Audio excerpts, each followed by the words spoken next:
Ah, boke zamba ero lelo botanga te. Kwani? Wana leki. Leki. Wana ka lendi. Lendi kwani? Bazela beso ka lendi. Bazela binoka.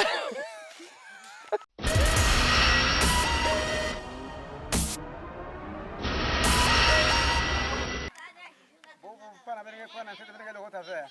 De kwesi. Bien, berge bien. Uma sepela go washina mabamba.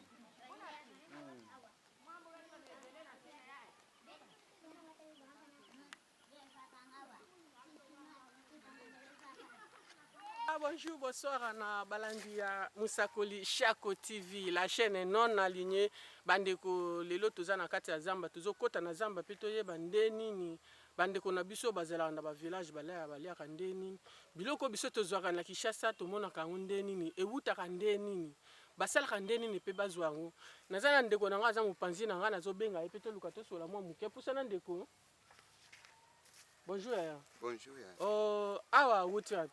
Nauti na zamba. Oti na zamba koluka nini? Na keno sarkle mbwengi ko sarkle mbwengi. Kusana mwa muke kote na ngai. Na moni mbinzo bazoke lokota tindenge na bandiko lokota. Okangi pe mwa mbizo na yo. Yango na kangi na maboke. Siko mbizo ngo komo na ngoni. Kusana mwa muke bandeko ba mona kayo. Mbinzo komo na ngoma bamba. Ça va, merci bandeko bomona kena sola na ndeko. Awuti ko bongisa bilanga na ya mbwengi. Mais amoni mbizo na zamba pa kanginda opona ke libota balia na bango mwa bien mwa fufili kanango na taya bien. Mbizo ngo komo nango bibamba. Mabamba. Pona pe ezebeli.